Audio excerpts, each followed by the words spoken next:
Chcel som sa vám pochváliť s novým outfitom Kodima, ale zistil som, že držiak na mikrofón, ktorý mám dnes, je omnoho zaujímavejší a sú to kľúče od tohto nového Emika. Chcete ho vidieť? Tak ešte predtým vám niečo poviem o jeho exteriéri. Takže toto je Emiko 12x4, taká naša stálica a klasika. Máme takú novinku, ktorá bude čoskoro v katalógu a je to Emiko 13x4. Ale zatiaľ sa vrátim späť k tomuto. Tento má sedlovú strechu. V cene je aj pultová, to znamená, že sklonom len do jednej strany. V prípade, že si beriete pultovú strechu, je to bez doplatku. A tento najvyšší bod je potom na kraji. Hovorím o streche, ale ešte sú tu niektorí možno, ktorí túto stavbu nepoznajú. A čo je to teda za stavbu? Je to modulárny montovaný dom určený prioritne na bývanie. Oceľovej konštrukcie a ako jeden z mála v rámci celej Európy nemá žiadne tepelné mosty. Je staticky odolnejší ako murovaný dom a ako som spomínal, je určený na celoročné bývanie a teda kolauduje sa ako rodinný dom. Presne tak, nie je to mobilheim alebo mobilný dom na kolesách alebo nejaký iný typ mobilného domu. Je to klasický rodinný dom, ktorý je montovaný v modulárnom riešení. Je to náš vlastný vynález, je to jedna z najlepších stavieb, ako osobne poznám. Na fasáde nájdeme cementovlaknitý obklad. Je to betónový výrobok v imitácii dreva. Absolútne bezúdržbový. Ako každá jedna fasáda u nás. Nemusíte sa o ňu vôbec starať. Bude vám slúžiť roky rokúce bez akejkoľvek údržby. Všetky tieto antracitové prvky si vyrábame my sami, tak ako aj celú stavbu. Kompletne vzniká u nás.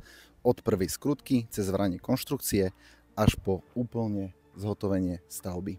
Mňa zaujíma len jedna vec. Prečo ešte stojíte tam? Poďte sa pozrieť, ako vyzerá.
Dvojizbový alebo trojizbový byt. Ja sa už nachádzam v kuchyni, vedľa kuchyne je jedálenská časť a za ňou kosačka alebo obývačková časť, kde môže byť gauč a televízia. No a zasa za obývačkou sa nachádza menšia detská izba.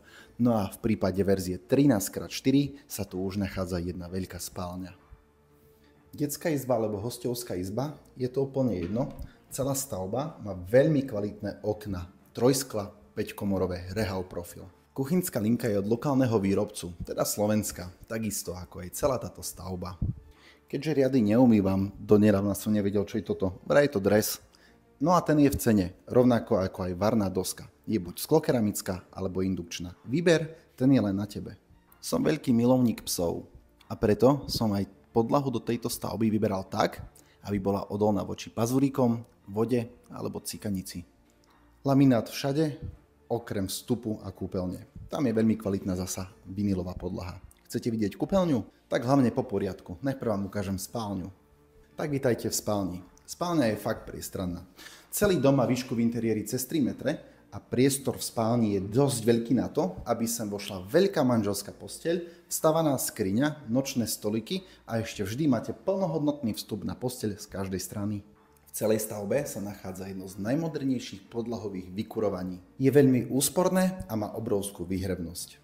Áno, aj vďaka tomu úspornému vykurovaniu sú náklady tejto stavby na užívanie veľmi, veľmi nízke. No a teraz tá sľubená kúpeľňa. Kúpeľňa má veľmi kvalitný vinilový obklad na podlahe a aj na bokoch Je tu ohre vody, toaleta, v štandarde je Geberit, ale v tomto prípade klient chcel klasickú toaletu, sprchový kút, ktorý je 95, a teda aj pre poriadnych chlapov, ako som ja, a potom priestor pre zvrchu plnenú práčku. A v cene je to všetko vrátane umývadla a skrinky, rovnako máte na výber aj vinilové obklady v rôznych farbách a prevedeniach. No a to všetko je v cene, ktorá je uvedená v katalógu. To znamená, že ak si pozriete náš katalóg, vždy tam nájdete aktuálnu cenu, ktorá je kompletne na kľúč. Nejedná sa o cenu od, bez DPH, ale kompletne so všetkým. No a keď chcete vedieť, ako je tá stavba dobre odizolovaná a čo všetko dokáže, tak prídite k nám na návštevu. Uvítame vás priamo v našej výrobnej hale. Je potrebné k nám zavolať, rezervovať si presný termín návštevy a radi vám naše stavby ukážeme. Nájdete tam nielen Emika, ktoré verzie Soft Home, teda dvojmodulárne o mnoho väčšie stavby, mať až 105 m2. A tak teda nezabudnite, modulárne domy na bývanie Kodima.